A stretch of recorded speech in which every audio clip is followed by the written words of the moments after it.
కూడా బ్యాలెన్స్ లేని కారణంగా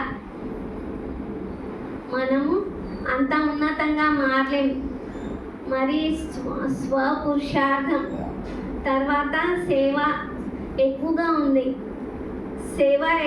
ఉంది, స్వపురుషార్థం పైన అటెన్షన్ తక్కువగా ఉంది. స్వ పైన అటెన్షన్ పెంచుకోవాలి, పవర్ఫుల్ యోగం చేయాలి. నేను అనే అటువంటి స్వభావాన్ని పూర్తిగా తొలగించాలి.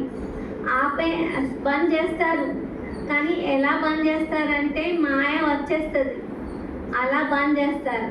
నేను ఆత్మను ఈ యొక్క శరీరం ద్వారా చేయిస్తున్నాననే మాట గుర్తుంచుకున్నట్లయితే మంచి చెడు ప్రభావంలో రాము. మంచి చెడు ప్రభావం రాకుండా ఉండటానికి మనము నేను ఆత్మను కర్మేంద్రియాల ద్వారా చేయిస్తున్నాను.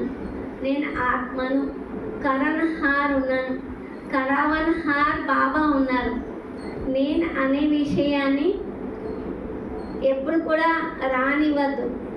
బాబా చేయిస్తున్నారు అనే విషయాన్ని గుర్తుంచుకోవాలి.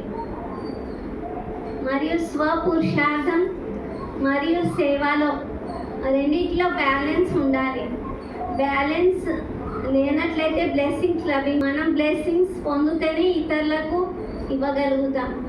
మనం బ్లెస్సింగ్ పొందనట్లయితే ఇతరులకి కూడా ఇవ్వలేము. కాబట్టి బ్యాలెన్స్ ఉన్నప్పుడే బ్లెస్సింగ్స్ లభిస్తాయి. స్వపురుషార్థం మరియు సేవలో బ్యాలెన్స్ ఉండాలి.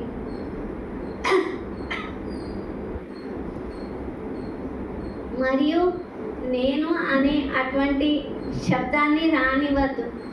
నేను మైబన్ అనేది చాలా రకాలుగా నష్టపెడుతుంది. నేను ఆత్మను చేయిస్తున్నాను, నేను ఆత్మను చేస్తున్నాను, శివ్ బాబా నా ద్వారా చేయిస్తున్నారనే మాట గుర్తుంచుకోవాలి. ఈ విషయం గుర్తుంచుకున్నట్లయితే మనం కర్మాతీతగా అయిపోతాం. తర్వాత ఇతరుల పట్ల దయార్థ హృదయులుగా కావాలి. ఎందుకంటే బాబా చెప్తున్నారు, మర్సిఫుల్ అనే విషయాన్ని గుర్తుంచుకోవాలి.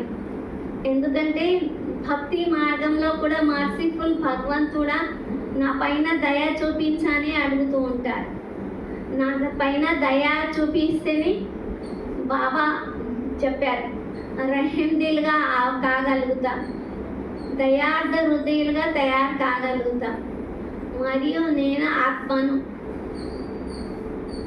దేహానికి కర్మేంద్రియాలతో చేయిస్తున్నాను, కర్మేంద్రియాలకు అతీతంగా మరి శివ్ బాబాకు ప్రియులుగా ఉన్నాను. ఈ విషయాన్ని కూడా గుర్తుంచుకోవాలి. ఇంకా నేను ఆత్మను